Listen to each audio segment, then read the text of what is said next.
Good afternoon, everybody, and welcome along to the September edition of the Landlord Lens. This is the content collab between myself, Vanessa Warwick, landlord and co-founder of propertytribes.com, and the NRLA. And I regularly join up with NRLA CEO Ben Beadle to discuss trending topics for landlords.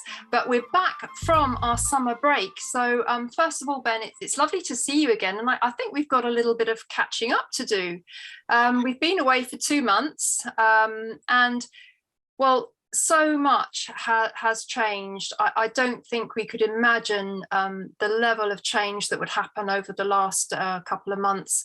It's been absolutely seismic, in my opinion. Just to touch on what has happened. Obviously, Boris has been outed as Prime Minister. We've got Liz Truss as our new Prime Minister. We've obviously got new cabinet, new housing ministers. Interest rates are on the rise. There's a threat this Thursday of a 0.5% increase by the Bank of England base rate. We've had the energy crisis intensifying. Rents have been going through the roof, lots on the media about that. And obviously the biggest change is the death of our beloved Queen, Queen Elizabeth II, and a new king. Ben, so much change, such velocity of change.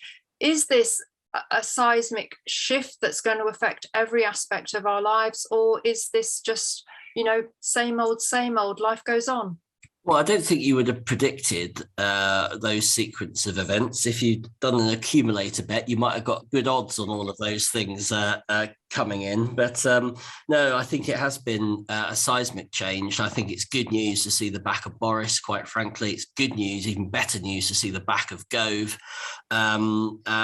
Obviously, mortified of the passing of our dear Queen. And I think that it does feel a bit like a seismic shift. I don't know about you, Vanessa, but I was been miserable that the past couple of weeks. It's been a sort of a really weird time. I'm not sure I was ready to come back to work today, to be not that I'm ever off work, but you know what I mean. So I do think we're living in really, really interesting times, but it does feel like quite a big change. I guess the underlying basis will mean that it's kind of business as usual, I guess, but it does feel like we've been through a lot. And you just, I keep asking myself, well, what possible storm could kind of happen next? I think we've got a couple on the horizon that we're going to be discussing in this very episode. We are, but before we go on to our trending topics that we've identified to talk about today, just a quick catch up of what you've been doing over the past couple of months, because you've been very busy, as always, and you have, well, first of all, you were obviously on the Parliamentary Committee for Rental Reform, giving evidence. How did that go, and what's your view now? Is there still an appetite for rental reform now Gove has gone? Is somebody going to pick up the white paper and run with it, the new housing minister? Yeah, well, we need to see who actually gets responsibility for the PRS brief. That still hasn't been announced, and I think the last couple of weeks with the Queen passing has meant that any sort of lobbying, campaigning, etc., has been put on hold, and Truss hasn't managed to complete her appointments. So, but what we've seen, I think, with Boris, Gove, and who was the other one, Eddie Hughes, leaving, who was the architect of these reforms, I think there's a really interesting window of opportunity for us to make a real dent in some of the proposals that have been set out in the white paper. But let's be clear, folks. This government was elected on a manifesto of rental reform, and unless they deliver something that looks and feels like rental reform, I can't see that they're going to be returned to power in 18 months' time, or 2024, I think the next election is. So I think there's a real opportunity for us to be able to influence and change some of the stuff in the white paper. But there's been a huge amount of work done on this by a whole range of bodies, not least us. And we've been using the summer, as you observed, Vanessa, to to have private meetings with people, to share our concern, to have a survey of the wider landlord audience, and some of that stuff we're starting to release. So we know that 90% of landlords feel let down by the government, according to our research of over 3,500 landlords and letting agents. And I've been very clear that, rental reform isn't per se a bad thing, but it does need to attract the respect and the support of responsible landlords. And it feels like it doesn't do that in its current form.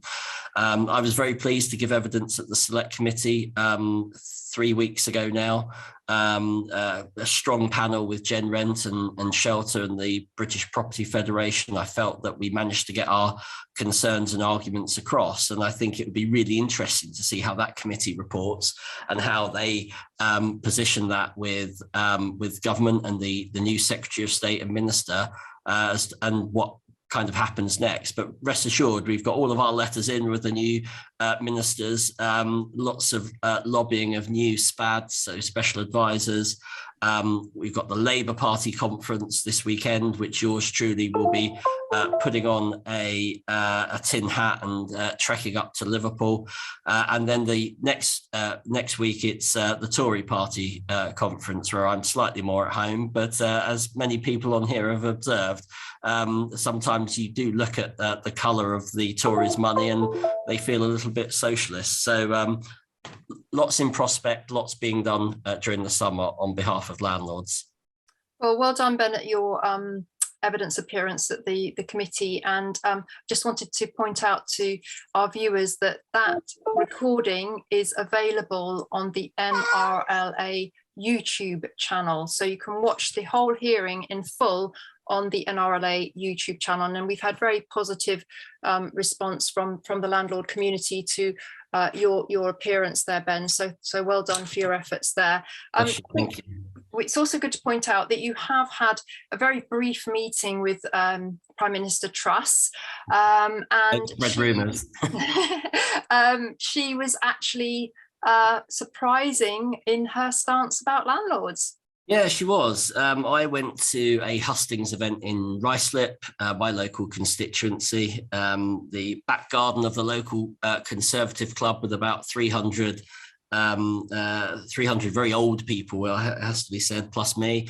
And she spent a good hour or so taking questions. I managed to get in a question about the previous government's almost demolition of the private rented sector, and I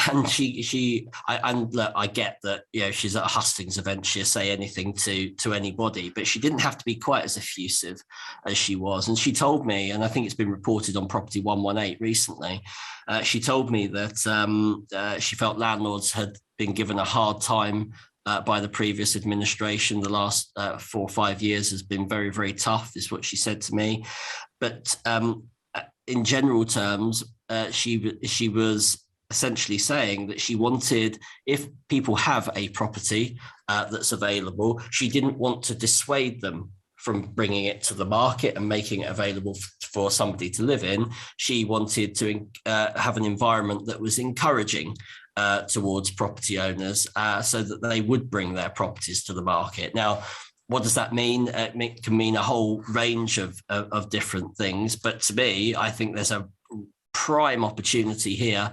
We won't see it this Friday, by the way, but there will be another budget before long. And we think there's a huge opportunity for the removal of Section 24 and all of the benefits that can bring to tenants in terms of reducing costs to landlords and therefore reducing rents to tenants.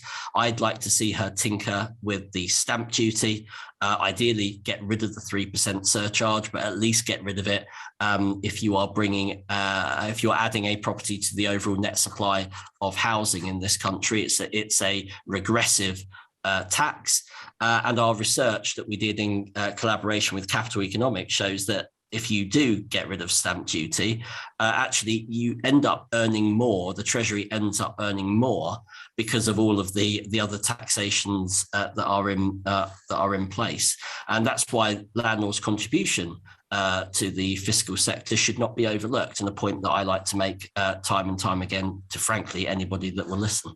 Good. Well, I mean, that's amazing news that you feel that there's a glimmer of light and hope about Section 24 being rescinded or taken away.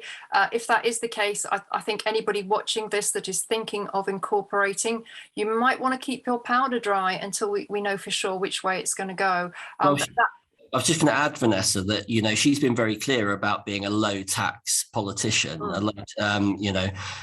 Rishi made out that he was a low tax chancellor, but and we saw what happened there. So, but you know, she's been very clear in all of her sort of statements, and particularly, you know, discussion about things like bankers' bonuses. I'm not saying I'm a supporter of that, but the logic is that you know, the more that you tax people, the less that they will want to contribute and maybe go elsewhere. So I really hope that she can deliver on her low tax promises. And I think we will see some of that this week. I don't think for a minute we're going to see Section 24 abolished. I've not had any calls about it whatsoever. I had a call about stamp duty earlier today that I didn't tell you on the briefing before we came in from a couple of journalists that were wondering and debating and having seen our research whether there might be something in there on Friday. So that could be interesting. But I think, you know, I feel like the messages are cutting through. You know, we've had several years of real punishing regimes. And look at what we've got. We've got rents at record high. We've got fewer homes, and we've got landlords exiting the sector. You know, what an absolute storm they've created. Well, indeed. And I've read today that one local authority is now offering to buy back tenanted properties direct from the landlord to go into social housing stock. So something has to be done, and sooner rather than later, in my opinion, because rents are just going up and up and up, and stock is continuing to decline. You just touched on the Conservative Party conference there. I just wanted to say both Ben and myself have been delighted to be asked to speak on a panel at a fringe event at the conference about landlord and tenant relationships and issues. So Ben and I will be there, really stating the landlord's case. And I don't know what you think, Ben, but I think it's great that they're having these dialogues at the conference. Yeah, I can't wait. I'm there for, I think, 3 or 4 days. I can't remember how long it goes on for, but I'm really looking forward to the panel. I think it will be a great opportunity, and we can feed back, can't we? Might even do a quick impromptu live at the conference, shouldn't we? That'd be really exciting. But I think it's great that we've been asked to get across the views of landlords. I forget who invited us now, but had seen our research and been quite impressed with it. So I'm pleased. I'll be using the other days to nobble politicians and generally bring them round to our way of thinking, hopefully. Well, fantastic. I'm really looking forward to it. Now let's move on to our first trending topic now. This is the main format of this webinar. We did want to do a quick catch up about everything that's gone on during the summer break. We couldn't not talk about some of the things that have happened.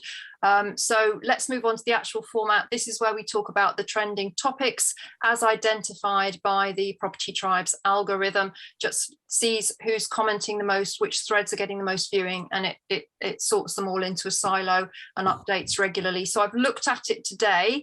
And Ben, for number one, I'm kind of doing an overarching topic, and that is the energy crisis, because we've got several threads on this topic. The main one being this energy crisis is going to hurt, which had 111 responses so far from our landlord community. Now, clearly, I think a lot of people will be saying, oh, well, this really only affects HMO landlords, holiday let landlords, people that have bills included in their arrangement with their tenants. I don't agree with that. What's your view? Yeah, I mean, obviously it will affect bills included people, but it's going to affect everybody because it's going to limit your tenant's ability to pay.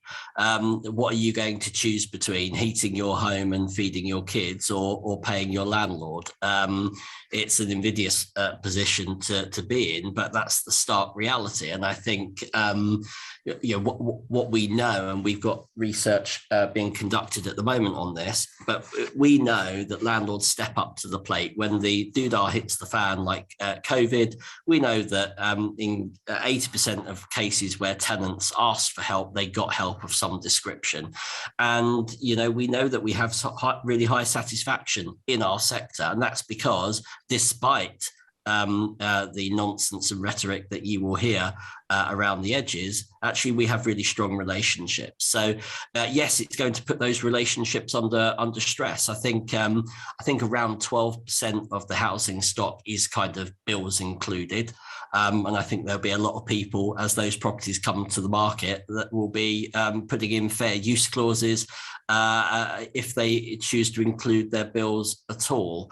But for those that don't have bills included, it is going to, in some respects, worse than COVID, because they're at the moment, I know we've got an announcement on Friday with details about the energy plan, but we don't have anything else that's kind of out there in the way that we had during COVID, like furlough, to help people meet their obligations. So it's going to be tricky, but I think Liz Truss is probably doing the right sort of thing in terms of trying to deal with the problem at source. That's what she's indicated. But that's another £100+ billion or whatever it's going to cost, and it would be really interesting to see how that's going to be paid for. But it's going to put everybody under pressure. And I think the argument that we are looking at making is, or that we are making in partnership with Crisis and others later this week, is that the best thing that government can do is to deal with the issue at source, put money in people's pockets, but also for those that are most vulnerable, we've got to look again at LHA, local housing allowance, how that is benchmarked, and whether that can be increased in some way, and certainly unfrozen, which is something that Rishi Sunak did a couple of years ago. So effectively rents go up and your local housing allowance stays down here. It doesn't track average rent. So we think there's some things that government should and can do. Well, yes, I don't know what you think, Ben, but I'm concerned about another massive spend. They're saying that this spend for the energy crisis to help people manage their bills is going to be more than everything that was paid out on furlough during COVID. And we know that this drives inflation. So inflation is one of the other things that really kicked off while we were on the summer break as well. Actually, I should have included that, but that feeds into interest rates anyway. But I can't see how this is all going to pan out. To be honest, I think you're absolutely right that even if you don't include bills in your tenant arrangements, your tenants may struggle. I think one thing you can do is try and educate your tenants about energy saving measures. There's a very good website called the Energy Saving Trust, which has a guide for landlords. There's some resources on the NRLA website in this regards. And also people like Martin Lewis do very good consumer guides of managing your energy, keeping your bills down. So it would be good to send those out to your tenants. I think that would just be a nice and ethical thing to do. What's interesting is that build to rent, they include all bills in their rents, and now they're all saying, oh, we're going to be putting up our rents a great deal. Now, isn't that interesting? Because private sector landlords can be so much more flexible, more compassionate than just a faceless corporation. So maybe Mr. Old Landlord isn't so bad after all. We shall see. I find that a perfect case of be careful what you wish for. I do as well. Now, everything that we've been talking about with the energy crisis, it kind of segues into the conversation around EPCs, another trending topic on property tribes. Well, we're still in the dark about when this new EPC C rating is going to come in. I've heard 2025 now. But Ben, there's kind of peripheral issues, which again, it's almost like somebody didn't think it through. There are concerns on property tribes that lenders are going to start to decline to lend on low EPC rated properties, I think for obvious reasons, because if they don't meet the C rating when it comes into effect, then they won't be lettable. So the income of that property will cease. And there's also quite a few discussions, about, well, how are you meant to get certain property types, old Victorian stock, for instance, how are you going to get that up to a C. And then we've had discussions of somebody that had exactly the same flat in the same block. One got rated a C and the other got rated an E, and they were identical flats. And, you know, all of this is coming into the mix for landlords, not really, you know, knowing where they stand with all of this. I know we've touched on it before, but I think when you kind of add that into the mix about the, you know, the energy price rises and inflation and all the other things, it's starting to look like it's another perfect storm coming together. You're right, Vanessa, and you know, you couldn't make some of this stuff up, could you? Really? You know, we've had concerns about the EPC. In principle, is a good idea, I think. You know, who doesn't want to know how much a house is going to cost you to run and how energy performant that property is? Perfectly, you know, perfectly legitimate thing to do. The problem is the calculation of that EPC is absolutely rubbish. You know, it doesn't make any sense whatsoever. And what we have seen in the last administration is, you know, knee-jerk airy-fairy policies about heat pumps and, you know, grants on heat pumps, and then, you know, other little oddities. There's no strategy for, you know, even a short to medium term system. You know, we all know that we're going to have to play our part somehow to improve, yeah, as we try to strive to get towards net zero. But as I said, in fact, I didn't tell you this. I didn't tell you a lot of things in the briefing. One of the things I did over the summer was I got called to give evidence to the Commission for Fuel Poverty.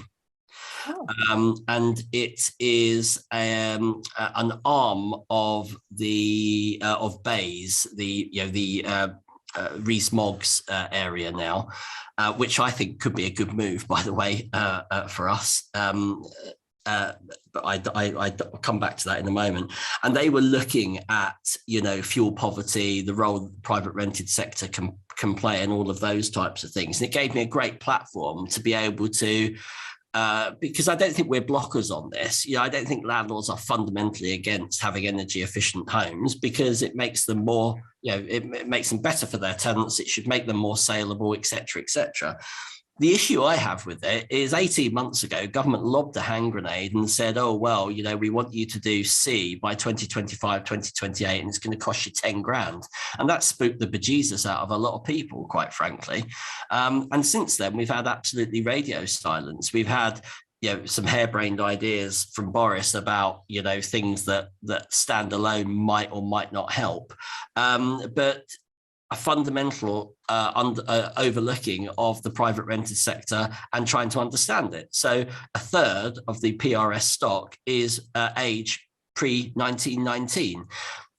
In the social sector, it's about 6%. So the PRS has has a particular demographic of homes that are very, very difficult to do up. And with a 10K cap, that's going to mean the difference between somebody just saying, well, do you know what? I'll leave it, you know, I'll sell, I can't, you know, if I've got a portfolio of 6 or whatever that I'm going to need to upgrade, then that's going to be a significant portion of my asset value, and I'm out. And you know what, if you end up leaving the sector and selling that on to the owner occupied sector, which at the moment is perfectly possible to do, you'll be no further forward. You'll have one less home in the PRS, and you still have a poorly performing home in the owner occupied sector. So you know, I really I kind of think no news is good news for us on this at the moment, but it is going to come, and government will need to have a clear plan around how they address it. And, you know, there needs to be a combination of carrot and stick. And that carrot and stick means, you know, if you do choose to upgrade and enhance the heating of your property, you should be able to offset that against your tax, it not be an improvement. Little things like that, but we need things like the Green Homes Grant to just simply be done on a localised basis, so that people can actually access the funding that they need to help government achieve their aspirations. It can't all be loaded on landlords. So I had a great platform. The chair was a lady called Caroline Flint, who was a former Secretary of State and politician a few years ago. And we followed up with the committee. You'll probably be able to see the evidence on the committee's website, but that that's something that, again, we've not had much news on. And I'd be very interested to see what the new administration decides in terms of a package to help the sector. Oh, interesting stuff. I think that the energy crisis is going to impact stock available in the private rented sector. I think that there may be a slight increase, because we're hearing on Property Tribes and the wider mainstream media that a lot of holiday let landlords are finding that their new bills really make it untenable, particularly as bookings have gone down a little bit this year.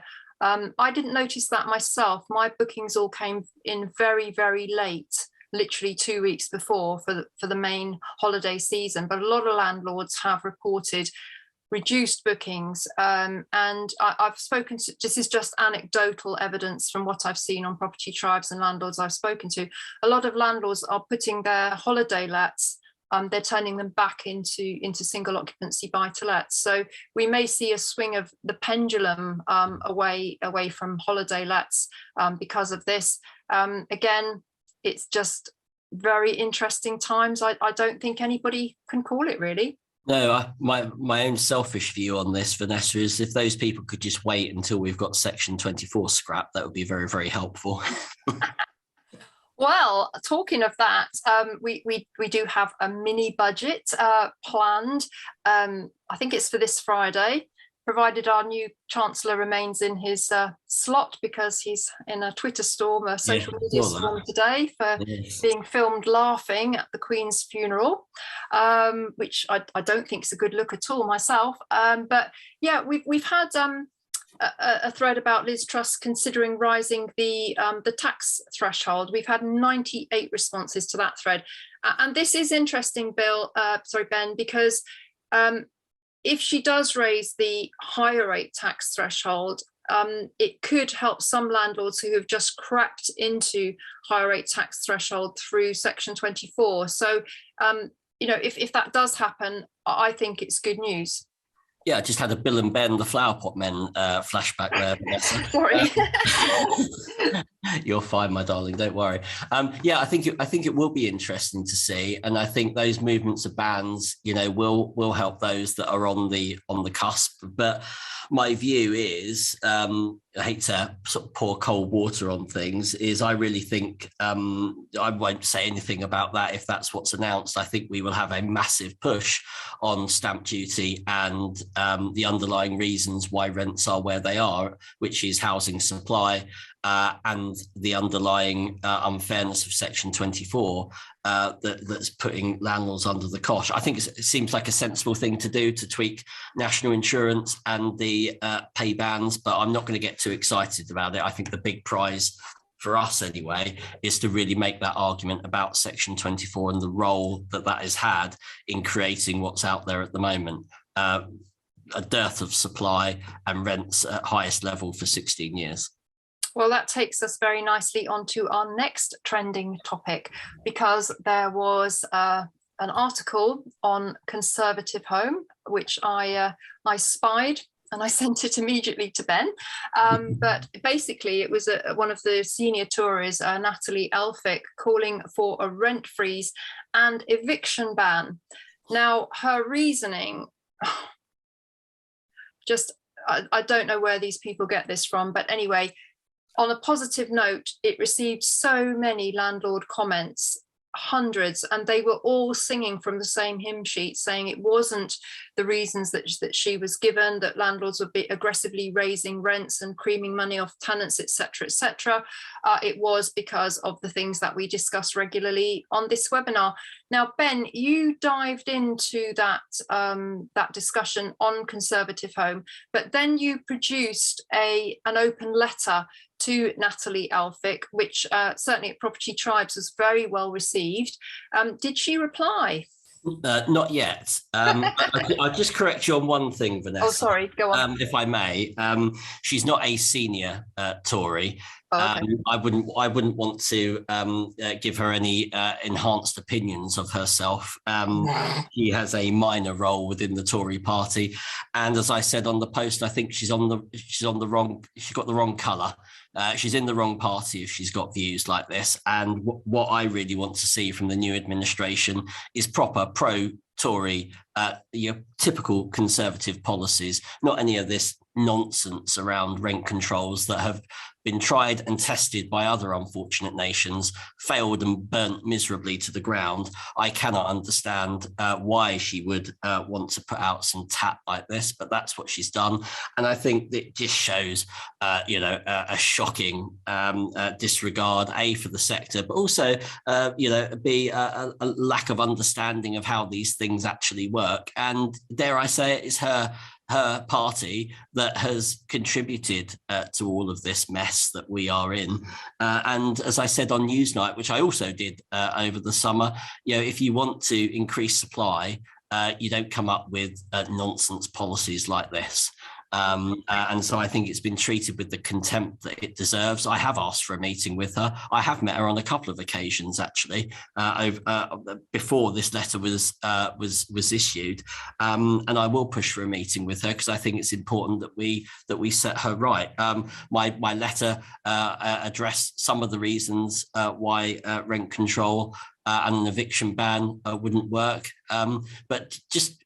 My view is that there are contradictions in terms. If you take steps to control artificially the levels of rent that you're at, you don't need a bloody eviction ban because that do you know what I mean? That you just don't need it. So I will report back here when I get a response, and I do expect to get a response. And we'll see what plays out. But I don't expect. I may eat my words here, but I really cannot see that somebody like Liz Truss will want to copy somebody like Nicola Sturgeon and come up with a harebrained plan that they can't deliver when it comes to rent control, because that's the problem they've got in Scotland.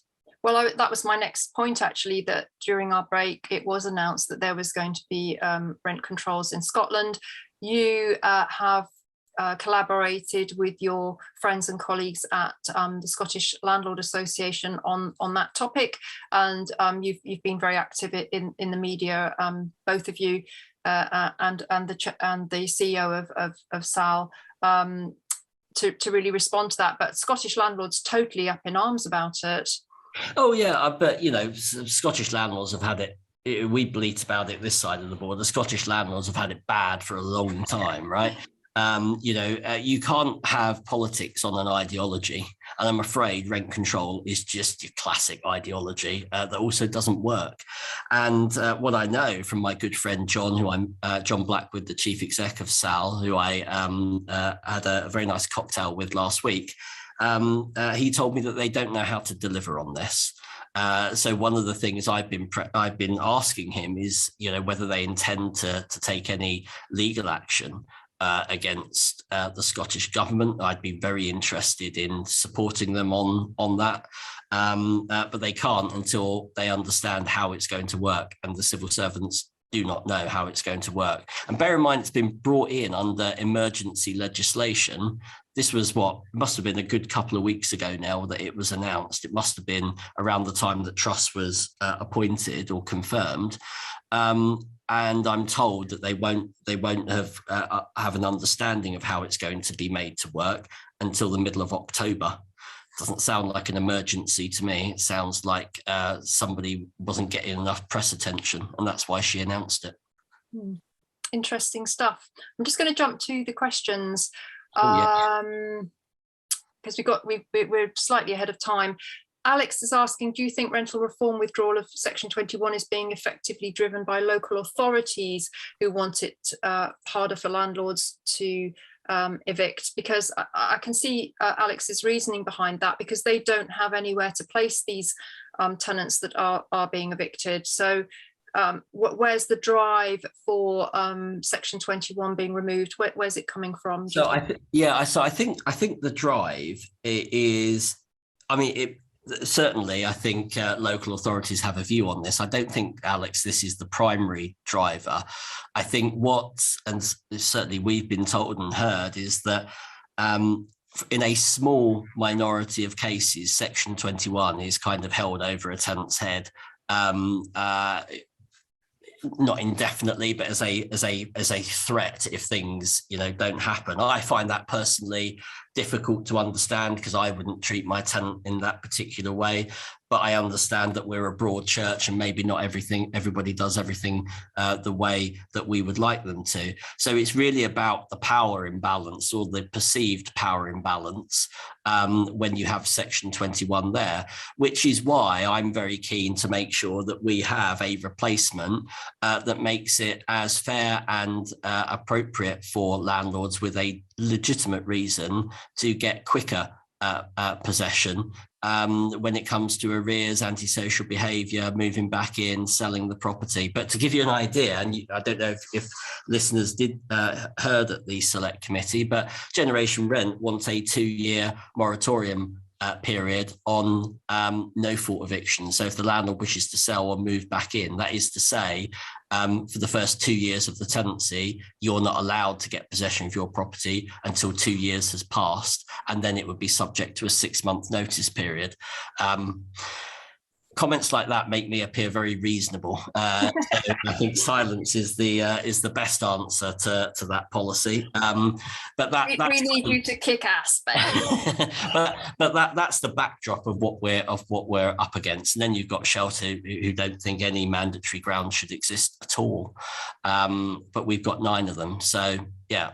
So that's where I think it comes from, Alex, to answer your question. Yeah.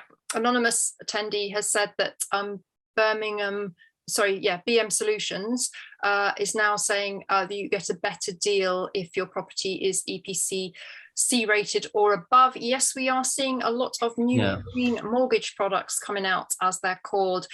Ian has said, is the NRLA assisting Vanessa financially with her court case against the property trainer who has been featured in The Guardian recently? Hope everybody saw it. I was quoted in it about the number of court cases he's bringing.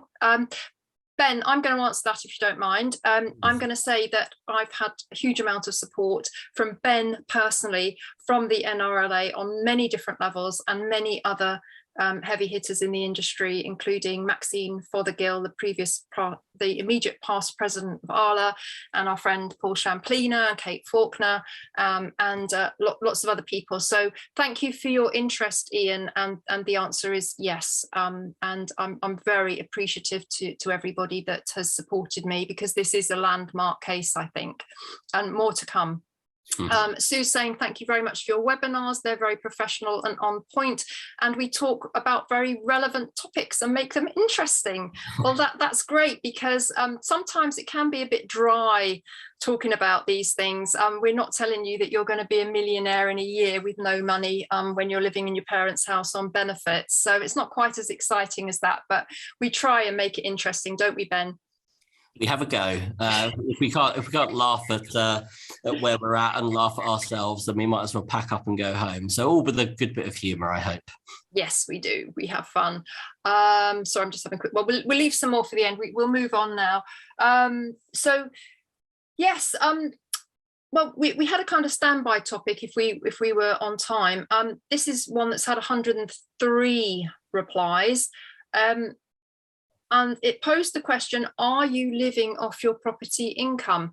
Now, this was interesting, Ben, because I had a read through of the comments, and that there did seem to be quite a general theme that clearly it takes quite a while to build a significant enough net cash flow to be able to live off your property income, obviously depending on the level of lifestyle that you want. If you are prepared to live a very frugal lifestyle, you could maybe do it sooner, but most people want a certain lifestyle that they've reached, and they want to be able to maintain that. I would say that is me in my case. But one of the general themes coming through was that a lot of people had found that when they had additional property income coming in, it gave them freedom to do a job that they actually enjoyed, or maybe even retrain for a new career. And I think that's so important to say about being a landlord, is that it does give you options. Yeah, I think that's exactly right. Our membership is very broad in terms of the number of properties and the stage of the sort of landlord life cycle that they're at. So I would say that the majority of our members will have property income and working income. That's certainly true of me, and I'm your typical NRLA member. I don't know whether I live off my property income though. I haven't sat down and worked it out, Vanessa, but for me, it goes in and it invariably goes back out again. But I guess it does give a bit more resilience in a way. In that you know if you get to a certain point and are able to kind of give up your day job and make that work, then you've kind of got some options there. But as we have spoken about earlier on, there's also the potential for a few flies in the ointment when goalposts change and you've got taxation to consider and cost of living and inflation and all of those types of things that kind of could exacerbate the situation and eat into your profits quite quickly. Indeed. Well, I guess we've kind of covered the four main topics that I had. I think another just a quick one to end on. I think another topic that's been coming up a lot. I've seen not on just on Property Tribes, but across the landlord's social web is is now a good time to even start thinking about being a landlord if you've not previously invested in buy-to-let. We do get this comment literally running throughout every year, don't we? Because people are always nervous about dipping their toe into something, but it's really good that people are asking these questions, because it is going to be the informed and educated landlord that's going to be able to navigate all of these challenges and headwinds which are undoubtedly coming towards us. I'm going to keep the faith being a landlord myself. I'm quite content with where everything is for me. But I think for newbies, it's good that they're asking these kind of questions, because I think, Ben, more than ever now, it's so important to get yourself set up correctly from day one, get the right advice from the right source that's right for you and your circumstances, because it's not a case of one size fits all. And one of the things I always say to newcomers is join the NRLA. It's like phone a friend for landlord, in my book. So what would you say to newbies sitting on the sidelines thinking, I'm thinking of my first buy-to-let? Yeah, have a stiff drink and take the plunge. No, I'm joshing. I still think it's an attractive market. I do. Is it as attractive as it was 10 years ago? No, it's not. There's no question about it. The good times can't last forever, I guess. But I still think it's a very attractive proposition. But it does depend on what your exit strategy is. If you're in it, if you're in it for a quick flip and out again, I don't know that works. There will be others that are better advised to be able to better qualified to advise you on that point. But when did I buy my first place? Probably 20 years ago. God, I've aged terribly since I bought my first one. But 20 years ago was when I bought my first one, and I've still got them. I've only offloaded one little studio flat a couple of years ago that I didn't really like and didn't really stack up. So, but I think you're right, Vanessa, with all these sort of regimes that we have in place to sort of punish responsible investment, as I see it, you do need to make sure that things are set up correctly, and think about, and I know it sort of doesn't have to be morbid, but think about how long you're going to want that property for, what you might do with it, whether you're going to refinance, whether you're going to sell it, whether you're going to pass it on. They're all factors, because one of the issues that we have at the moment is with the threat of additional regulation, etc., landlords are calling the market at the top of the market and actually choosing to exit because it suits their circumstances, and that should always be the basis upon which you kind of duck out if that's what you want to do. So I think that generally there will be landlords who are looking to invest that will see the threat of regulation and be able to suck it up more easily than somebody that's been in the sector for 20 or 30 years. And we, despite all of the slightly negative outlook on the changing goalposts when it comes to regulation and tax, it still remains an attractive proposition to be in. So I say, keep the faith. Well, likewise, and I think with this like rampant inflation, it can actually be very positive. It can erode your debt over time. And I've always found with property that whenever there's a downside, there's always an upside. And I think it's just so important to look at it from every angle and look for the upsides. And that's where the opportunity will be. I'm just going to end on quite maybe a profound note in this little section of the webinar, Ben, because I was speaking to a friend of mine on this topic a little while ago. He is a genuine multi-millionaire in property, residential and commercial. And, he was talking to me about, how are you going to exit, Vanessa and Nick? You've got no children. What's your plan? And we were discussing it. And he said, here's the thing for you. He said, I don't think about the end of my life. He said, I think in 200 years' time. And we were like, oh, okay. And why? And he said, because I'm thinking about what I'm going to leave for my children, my children's children, my children's children's children's children. He said, I want my legacy to be hundreds of years long, not just one generation. And I thought, what's an incredible way to think about things. Yeah. Wow, bowled over by that comment. See, I'd be totally the opposite. I'd want to be able to time my death in a really calculated way and spaff the whole lot on a really interesting lifestyle. I can't think 2 years ahead, let alone 200 years ahead, Vanessa. But what an interesting outlook. Incredible. Well, it is, because property is a long-term investment, as we know, and I think it's so important not to use short-term thinking or knee-jerk reaction for a long-term investment. And that's why we can't have people coming onto Property Tribes who almost like they feel like they're in a crisis situation with what's going on and they don't know which way to turn. And I think making decisions when you're in a very emotionally heightened state and you haven't got all the information at your fingertips to make that decision, I don't think that's healthy. You could come to regret it later down the line. So I think just being very pragmatic, very even sanguine about it, just if you don't know the answer to something, go and find somebody that does have the answer, get professional advice, and all of that is available through the NRLA.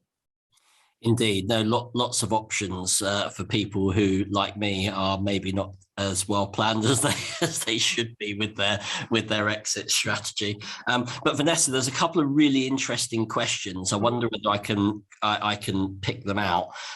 There's Anthony Hayward says Section 21 can still be retained if we push hard.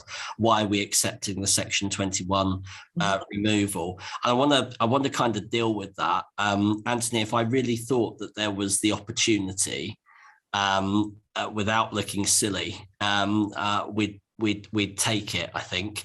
But I don't think, and we have to see how the new administration adapts. But as I said at the outset, they are going to have to deliver something for red wall votes. I think they something that feels like rental reform. Now, whether it will be Section 21 remains to be seen.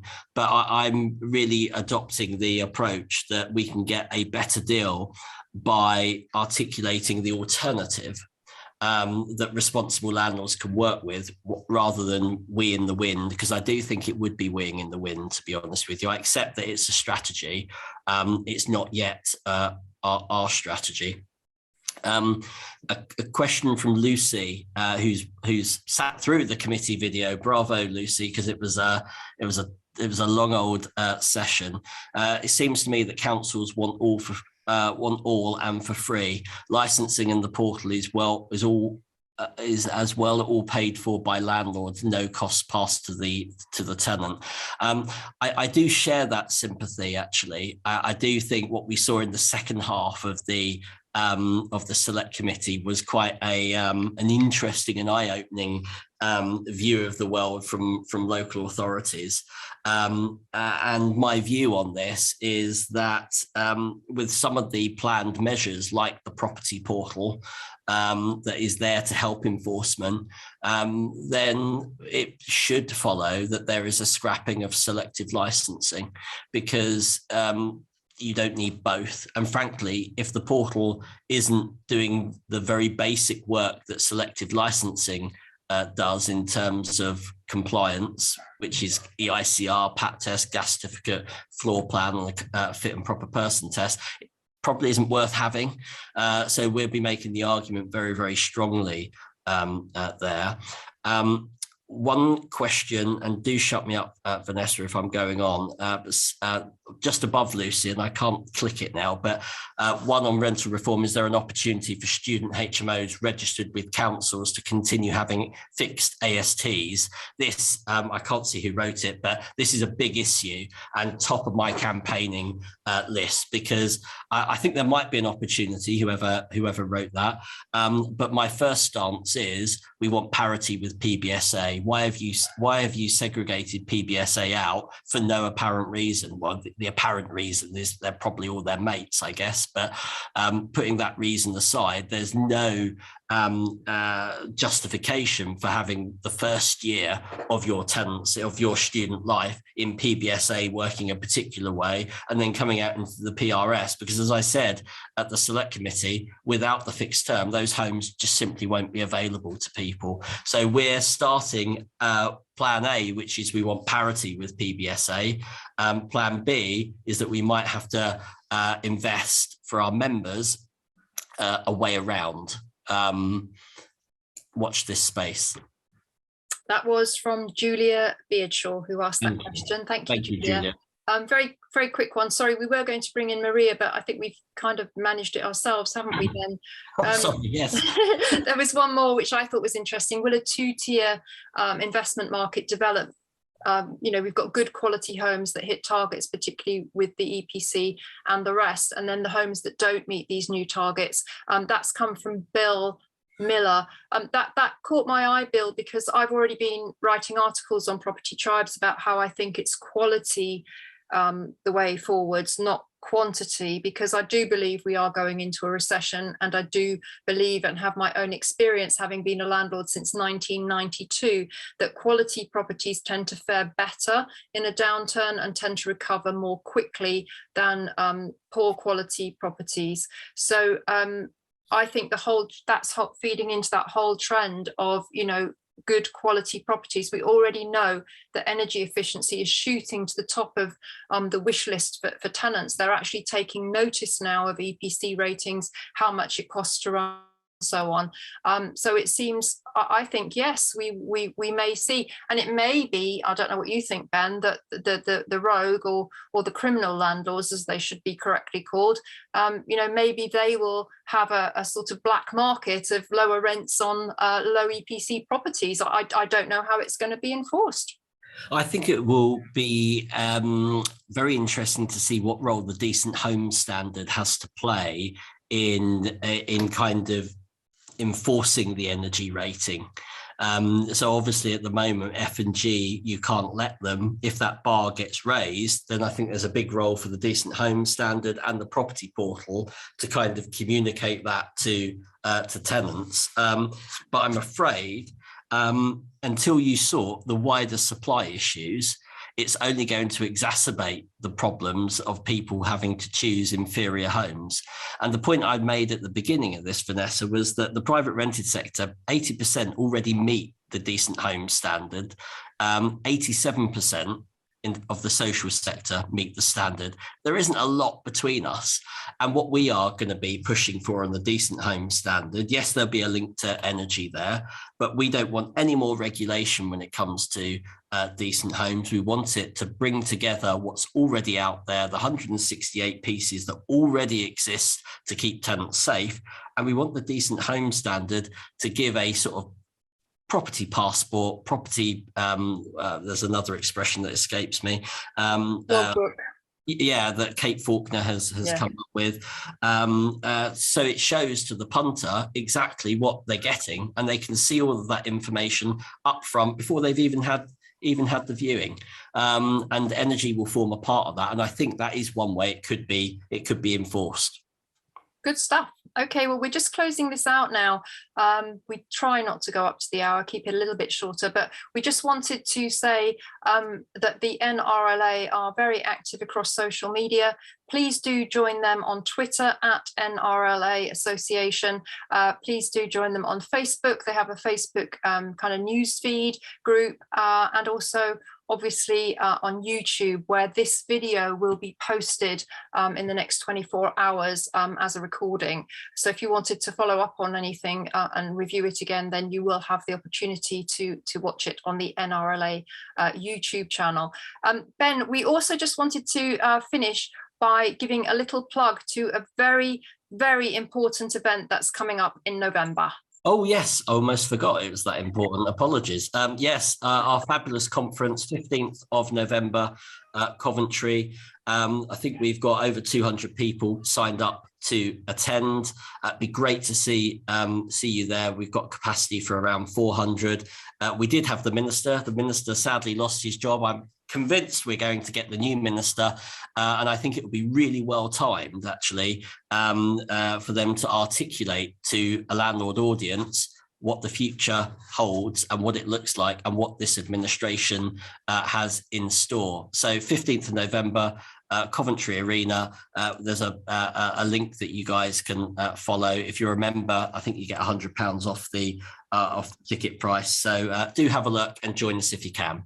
Yes, I would just like to add my voice to that. I'm really looking forward to it. I've been invited by Ben to sit on the after lunch panel session debating all the issues affecting private sector landlords.